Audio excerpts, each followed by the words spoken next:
نہایت واجب الاحترام میرے بزرگوں، دوستوں اور بھائیوں،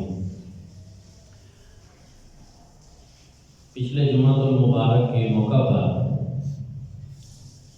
اهدنا الصراط المستقیم کی تفسیر آپ کی خدمت میں پیش کرنے کی سعادت حاصل کی کہ جب انسان اللہ رب العزت سے مانگتا ہے تو گویا کہا جاتا ہے کہ اب تو مانگ، تو کیا مانگنا چاہتا ہے؟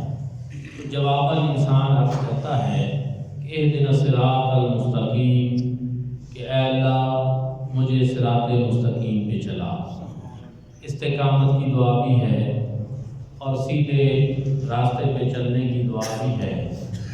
اب اللہ رب العزت نے ایک اور مہربانی فرمائی، کیونکہ دنیا میں بہت سارے مسائل اور دنیا میں ان گنت مکاتب فکر اور دنیا میں بہت سارے فتنے اور بہت سارے سلسلے ہیں۔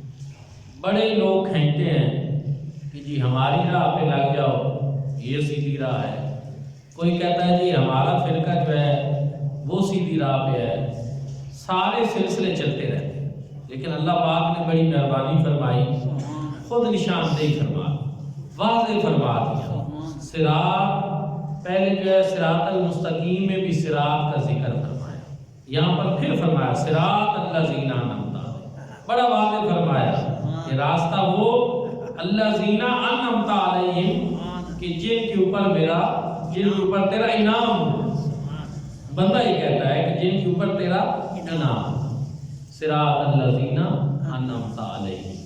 دوستان ذوالفقار تھوڑا سا یہاں ابھی رک جاتے ہیں، اسی میں کچھ باتیں سمجھنے والی ہیں کہ صراط الذین انعمت علیہم، کہ جن پر تیرا انعام ہوا۔ انعام کیا ہے؟ نعمت، جن کو تیری نعمتیں حاصل ہوئیں۔ اب اس بارے میں اقبال ہیں کہ ایک تو یہ ہے کہ نعمتیں جو ہیں وہ ہیں بے شمار اور لا تعداد۔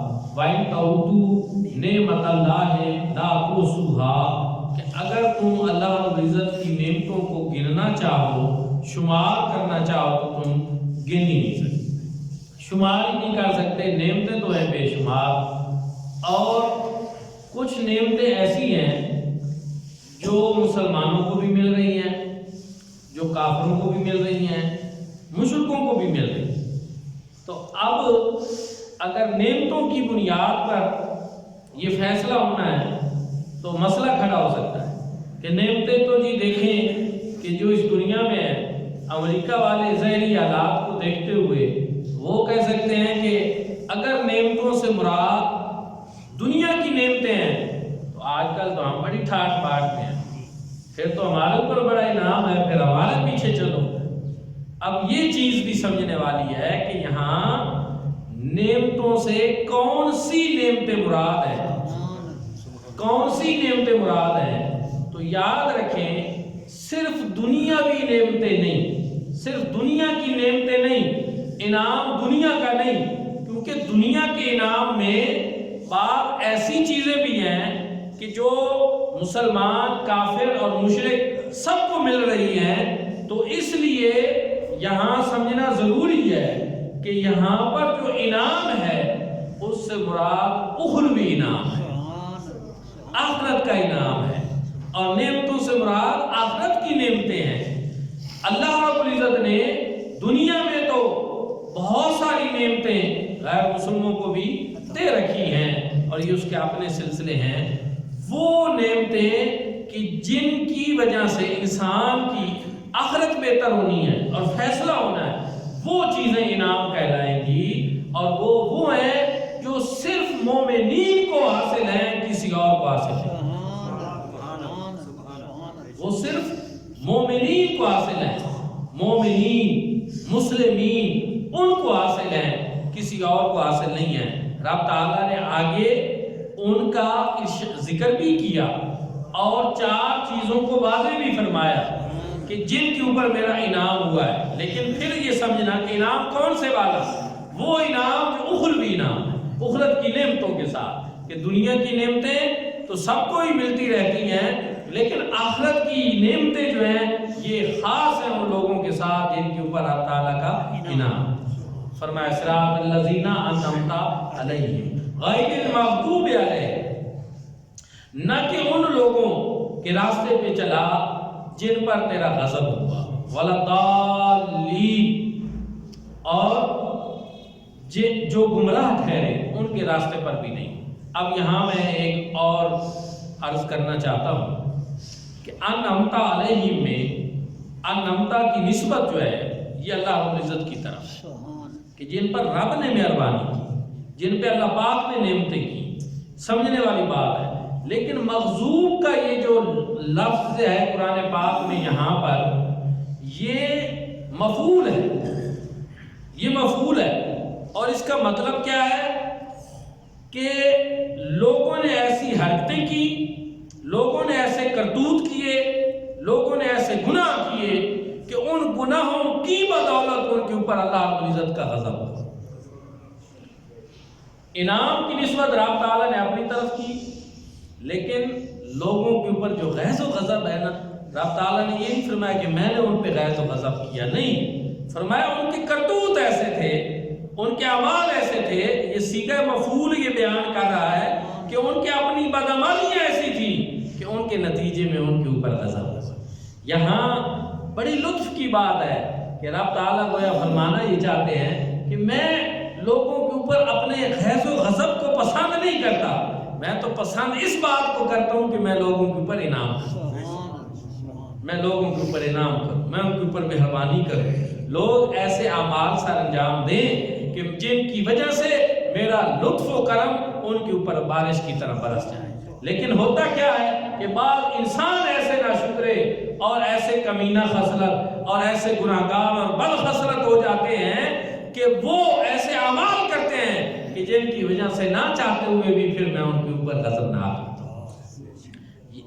رب تعالیٰ نے انعام کی نسبت اپنے طرف کی، اور جو مغضوب ہے اس کو مفعول اس لیے ذکر کیا کہ یہ جب لوگوں کے اوپر غیظ و غضب ہوتا ہے تو وہ اپنے اعمال کی سزا بھگت رہے ہوتے ہیں، جس کے نتیجے کے اوپر اللہ رب العزت ان کے اوپر غیظ و غضب فرماتا ہے.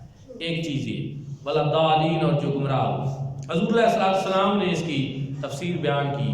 آپ نے فرمایا کہ غیر المغضوب علیہم سے مراد یہود ہے اور ولا الضالین سے مراد نصارہ ہے. اب یہاں ایک اور بڑی اہم بات ہے اور قابل غور کہ یہودیوں کے اوپر تو اللہ رب العزت کا غضب سختی ہے اس میں، اور نصرانی اور عیسائی جو ہیں ان کے بارے میں ہے کہ وہ گمراہ ہوئے. اگرچہ ان کو بھی اللہ رب العزت نے کو اچھا نہیں بتایا، لیکن غضب سے ذرا ان کی نسبت کم رکھی. فرق کیا ہے؟ وہ کہتے ہیں اس لیے کہ جو یہود تھے انہوں نے اللہ رب العزت کے پیغمبر حضرت موسیٰ علیہ السلام کی نافرمانی کی اور ان کی گستاخی کی، اور جو گستاخ پیغمبر ہوتا ہے اس کے اوپر رب تعالیٰ غضبناک ہوتے ہیں، اس لیے وہ زیادہ عبرتناک انجام سے دوچار ہوتا ہے. اور جو نصارہ تھے انہوں نے اللہ پاک کی نافرمانی کی، لیکن حضرت عیسیٰ علیہ السلام کی اگرچہ نافرمانی انہوں نے نہیں کی، اس وجہ سے اللہ رب العزت نے ارشاد فرمایا ولا الضالین. قرآن نے بتایا کہ جو گستاخ پیغمبر ہوتا ہے، جو گستاخ رسول ہوتا ہے، اس کی سزا عام گناہگار سے زیادہ ہوتی ہے. یہ فرق ہے، یہ یاد رکھنا کہ دو گناہ جس طرح ہوتے ہیں، لیکن جو باقی گناہ ہیں اور جو گستاخی رسالت کا گناہ ہے ان میں ایک فرق ہے. اور اسی لیے ہم یہ کہتے ہیں کہ وہ ناقابل معافی ہوتا ہے، کیونکہ قرآن پاک میں اور آیات کریمہ نے بھی تصریح کر دی اور معاملے کو واضح کر دیا کہ وَأَن تَحْبَطَ أَعْمَالُكُمْ وَأَنْتُمْ لَا تَشْعُرُونَ، کہ جو حضور علیہ السلام سے اپنی آواز کو بلند کر لے. آواز سے بلند کرنا کیا ہے؟ بے ادبی اور گستاخی کے انداز میں، تو فرمایا اس کے اعمال بھی ضبط ہو جائیں گے اور اس بات کو اس کو شعور بھی نہیں، توبہ کی توفیق بھی چھین لی جائے گی. یہی وجہ ہے کہ ائمہ نے ہر دور میں یہ کہا کہ جو گستاخ رسول ہوتا ہے اس کا سزا، اس کی سزا یہ ہے کہ وہ اس کا جرم ناقابل معافی ہوتا ہے اور کوئی اس کو معاف نہیں کر سکتا۔ دوستان ذوالفقار یہی وجہ ہے کہ حضور نبی کریم صلی اللہ علیہ وآلہ وسلم نے رحمت للعالمین ہوتے ہوئے بھی وہ لوگ جنہوں نے حضور علیہ السلام کی شان میں گستاخی کی، حضور علیہ السلام نے ان کو معاف نہیں کرا۔ جو اور طرح کے جن کے جرم تھے، جرائم تھے، حضور علیہ السلام نے ان کو معاف فرمایا۔ یہ بات بہت اہم ہے۔ تو دوستان ذوالفقار فرمایا انعمت علیہم، کہ جن کے اوپر تیرا انعام ہوا ان کے راستے پر چلا، غیر المغضوب علیہم ولا الضالین، اور ان لوگوں کے راستے پر نہیں جن پر تیرا غضب ہوا یا جو گمراہ ہو۔ ایک سوال ہے، مجھے ایک دوست نے پچھلے دنوں بھی سوال بھیجا کہ جی آپ اولیاء اللہ سے مدد مانگتے ہیں اور اللہ کا ان کو پیارا کہتے ہیں، اور جب ان سے مدد مانگتے ہیں تو شرک ہو جاتا ہے، اور وہ آیات جو تدعون والی ہیں اور تدعون کسے من دون اللہ کے سوا چھوڑ کر جن کو پکارتے ہیں بلاتے ہیں، اس معنی میں کر کے وہ آیات بھی ساتھ سینڈ کر دی۔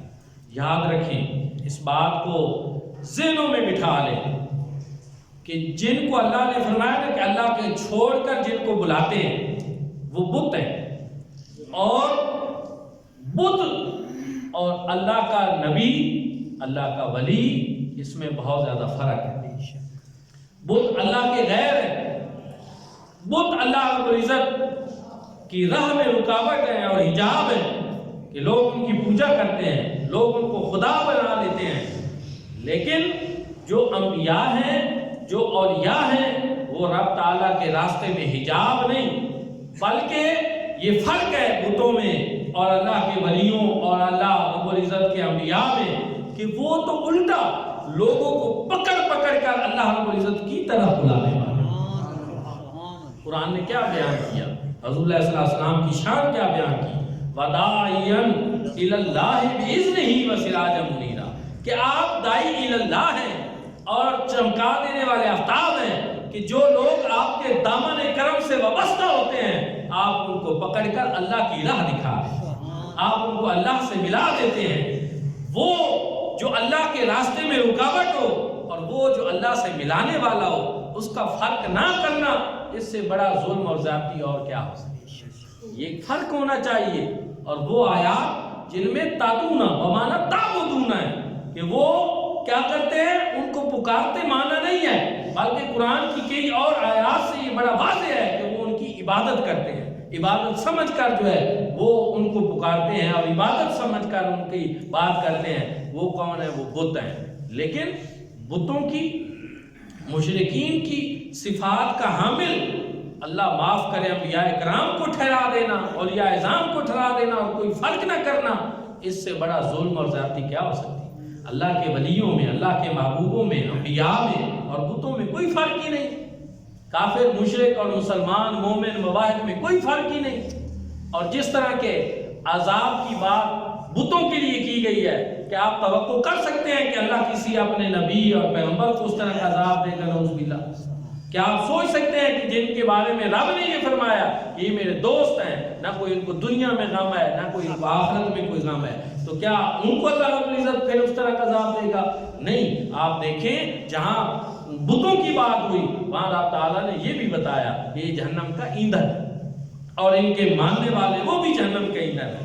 لیکن کسی نبی اور کسی ولی کے بارے میں اللہ رب العزت نے کوئی ایسی بات کی نہیں، ان کی شانیں بیان کی۔ اور جس آیت کریمہ کے بارے میں ابھی ہم گفتگو کر رہے ہیں، جس کا ترجمہ اور تفسیر آپ کی خدمت میں پیش کی جا رہی ہے، اس میں تو رب تعالیٰ نے الٹا ہمیں یہ کہا کہ تم نے راستہ مانگنا ہے تو ان کا مانگو، تعظیم کرنی ہے تو ان کی کرو، محبت کرنی ہے تو ان کی کرو، اتباع کرنی ہے تو ان کی کرو۔ فرمایا انعمت علیہم، ہم مانتے ہیں جن کا راستہ، ہم جن کے پیچھے چلنے کی بات کرتے ہیں، نماز میں کرتے ہیں، نماز کے علاوہ کرتے ہیں، اللہ رب العزت کے بتائے ہوئے اصول اور ضابطے کے مطابق کرتے ہیں، پھر ہم ان کے بارے میں ایسا عقیدہ رکھ لیں کہ وہ اللہ کے غیر ہے، اللہ کی راہ میں حجاب ہے، تو میرے بھائی اور دوستو یہ بات کھلی گمراہی ہے۔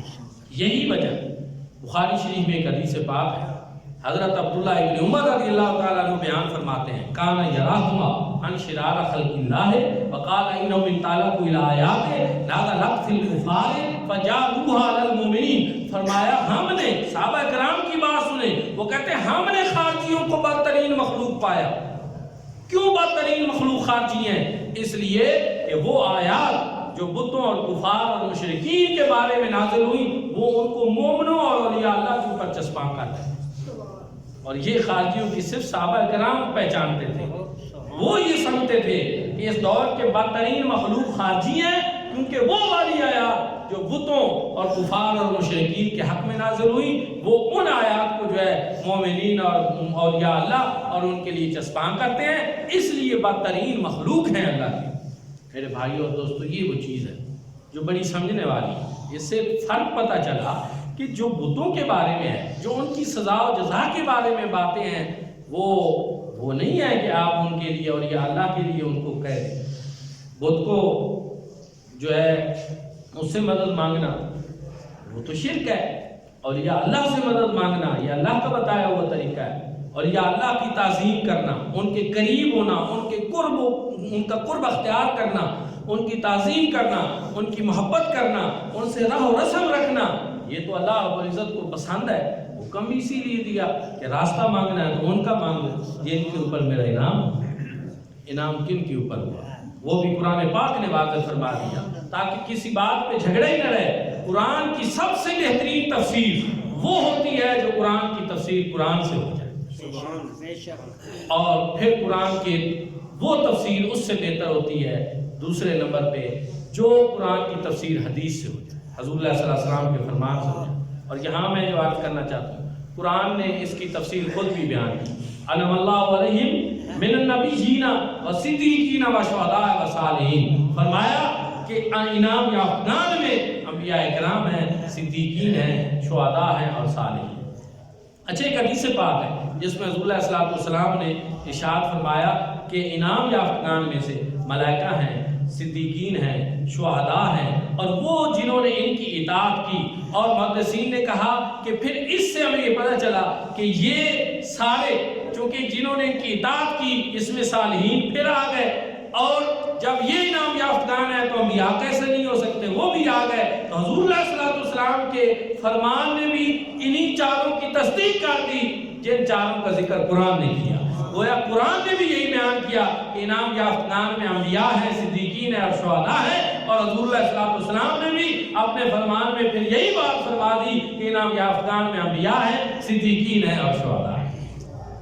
اب جن کا راستہ ہم مانگیں، انبیاء کا راستہ، صدیقین کا راستہ، شہداء کا راستہ، صالحین امت کا راستہ، ہمیں ان کا راستہ مانگنے کی تلقین کی گئی، اور نمازوں میں ہم ان کا راستہ مانگیں، اور پھر ہم بعد میں کچھ لوگ یہ کہنا شروع کر دیں کہ نہیں یہ تو خدا کے غیر ہیں، ان سے کوئی مدد نہ مانگو، یہ خدا کے مقابلے میں آ جاتے ہیں. تو اللہ رب العزت نے جن کو بتایا ہے کہ وہ میرے مقابلے میں آنے کی کوشش کرتے ہیں، اللہ رب العزت نے ان سے دور رہنے کا بھی فرمایا اور ان کے قریب ہونے کا فرمایا کہ ان کا راستہ مانگو. اب جس کے راستہ مانگنے کا آپ کہہ رہے ہیں تو اس کے پیچھے آپ چلیں گے تب جب اس کی عظمت آپ کے دل میں ہوگی، تعظیم اس کی آپ کے دل میں ہوگی، محبت آپ کی اس کے دل میں ہوگی. یہ ساری چیزیں اس راستہ مانگنے کے ساتھ لازم ہیں. یہ کیسے ہو سکتا ہے کہ کسی کو بندہ پسند ہی نہ کرے اور اس کے راستے پہ چلے؟ یہ کیسے ہو سکتا ہے کسی کا ادب احترام اور تعظیم بھی نہ ہو اور بندہ اس کے راستے پہ چلے؟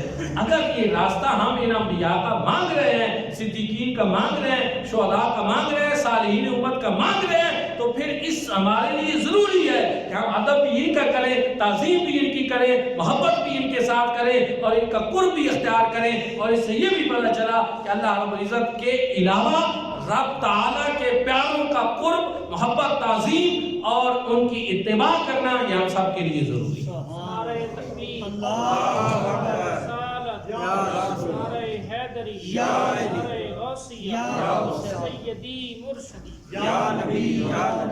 دوستان ذکر، اور پھر ایک اور بات، کئی مرتبہ ہم اولیاء اللہ کا کوئی عمل بتاتے ہیں لوگوں کو کہ اولیاء کا طریقہ یہ تھا، فلاں ہمارے بزرگ کا طریقہ یہ تھا. لوگ فوراً کہتے ہیں نہیں جی ہمیں قرآن دکھاؤ، ہمیں حدیث دکھاؤ. ہم ان کو کہتے ہیں کہ آپ نے کیا قرآن میں یہ نہیں پڑھا کہ انبیاء کا راستہ سیدھا راستہ، صدیقین کا راستہ سیدھا راستہ، شہداء کا راستہ سیدھا راستہ، اور صالحین امت کا راستہ بھی سیدھا راستہ، جو صالحین امت کے معمولات ہیں جب ہم ان کی بات کریں تو پھر آپ کہتے ہیں نہیں جی ہمیں قرآن و حدیث دکھاؤ. کیوں؟ ان کی زندگیوں کو قرآن و حدیث کے مخالف بول رہی ہیں.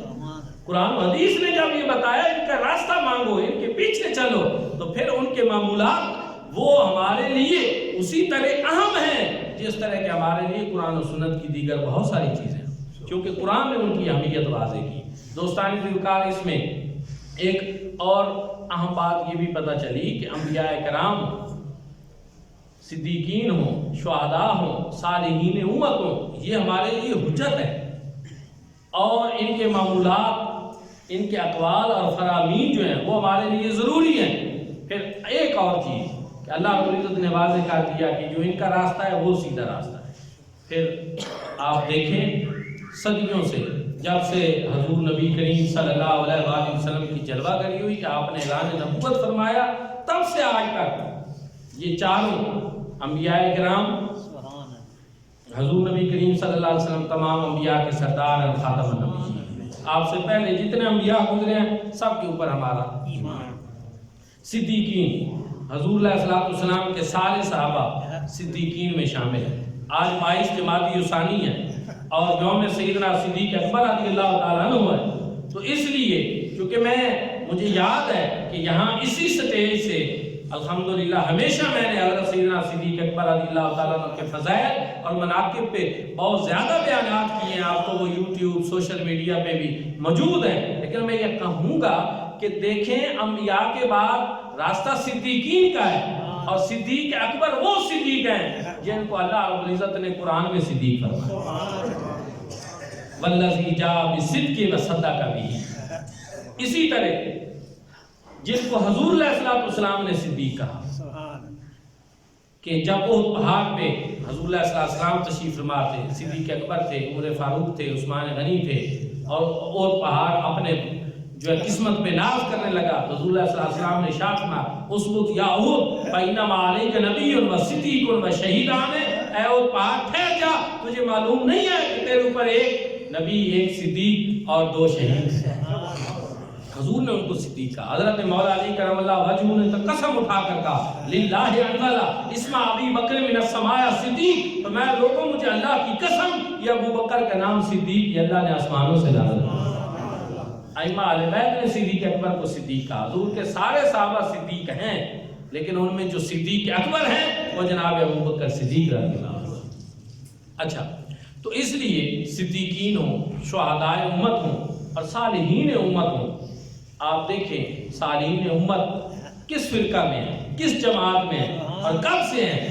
ہماری تو اتنی بڑی فہرست ہے کہ اگر ہم گننا شروع کریں، آپ دیکھیں دور تابعین سے لے لیں اور آج تک آپ کو صرف یہاں پاکستان میں نہیں کہ ہمارا یہ دعویٰ ہو کہ صرف پاکستان میں اولیاء اللہ نہیں، پوری دنیا میں آج جہاں بھی کوئی ولی اللہ ہے اور سمجھا جاتا ہے کہ یہ اللہ کا مقبول اور محبوب بندہ ہے، تو اس کی نسبت اہل سنت والجماعت سے. ایک بھی کوئی ایسا ولی نہیں کہ جس کو دنیا ولی مانتی ہو اور اس کا تعلق کسی اور فرقے اور جماعت کے ساتھ. یہ وہ بات ہے جو ہر چھوٹے اور بڑے اور ہر کم علم اور پڑھے لکھے کو سمجھ میں آنے والی ہے کہ جب ہم نماز میں کہتے ہیں کہ الذین انعمت علیہم، کہ ان لوگوں کا راستہ جن پر تیرا انعام ہوا، تو پھر قرآن نے واضح کر دیا انعام یافتگان انبیاء، صدیقین اور شہداء اور صالحین ہیں. اور صالحین جو ہے وہ الحمدللہ سب کے سب صالحین امت اہل سنت والجماعت. اور میں نے پہلے عرض کیا یہ چاروں خصوصیات جو ہیں ان کا نچوڑ مومنین میں، مسلمین میں بیان کر دیا گیا کہ جو بھی مومن ہے، مسلمان ہے، وہ اس میں شامل ہے. اخروی نعمتیں اس کو اس طرح سے ملیں گی کہ ایک مومن مسلمان اگر گناہگار بھی ہو، دنیا میں اس سے فسق اور فجور بھی ہو جائے، تو وہ انعام یافتگان میں پھر بھی شامل ہو جائے گا، اس وجہ سے کہ اللہ رب العزت اپنے عفو و کرم سے اس کے گناہوں کو معاف فرما کر اس کو جنت میں داخل.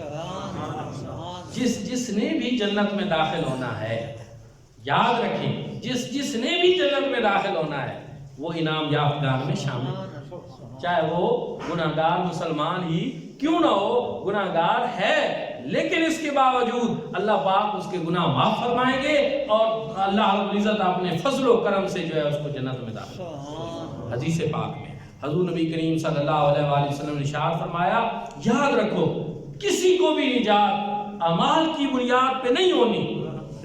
حضور علیہ السلام نے ارشاد فرمایا، میرے غلاموں یاد رکھو کسی کو بھی اس کی نجات جو ہے کسی کی بھی اعمال کی بنیاد پہ نہیں ہونی۔ صحابہ کرام نے عرض کی، یا رسول اللہ آپ بھی؟ تو حضور نبی کریم صلی اللہ علیہ وآلہ وسلم نے فرمایا، ہاں میں بھی، مگر میرے رب نے مجھے اپنی رحمت کی چادر سے ڈھانپ رکھا، اپنے لطف و کرم سے ڈھانپ رکھا۔ مفسرین نے کھل کر بات کی، انہوں نے کہا آخرت میں معیار نجات جو ہے اور نجات کا دار و مدار جو ہے وہ اعمال نہیں، وہ رب تعالیٰ کا لطف و کرم اور اس کا فضل و احسان۔ یہ بہت قابل غور بات ہے۔ اس کا یہ نہیں مطلب کہ اعمال کی پھر چھٹی ہم سمجھیں، نہیں، اعمال بہت ضروری ہیں، ہمارے ذمے اعمال ہی ہیں، فرائض ہمارے ذمے ہیں، لیکن وہ بنیاد اور سبب نہیں نجات کا سبب جو ہے وہ رب تعالیٰ کا فضل ہے۔ یہ فضل کریں، یہ عدل کریں تا تھر تھر کمبے اونچیاں شانہ والے، یہ فضل کریں تا بخشے جامن میں جے کا۔ اس لیے بزرگان دین بھی یہ کہتے ہیں کہ تم کبھی بھی اللہ رب العزت سے عدل نہ مانگو، بلکہ ہمیشہ اس کا فضل ہو کہ وہ اپنا فضل فرمائے، اپنا کرم فرمائے اور مہربانی فرمائے۔ اور ذالک فضل اللہ یؤتی من یشاء، وہ مالک یوم الدین ہے، جس طرح چاہے کسی کو کر فضل فرما دے، پھر اس کو کوئی روک ٹوک نہیں۔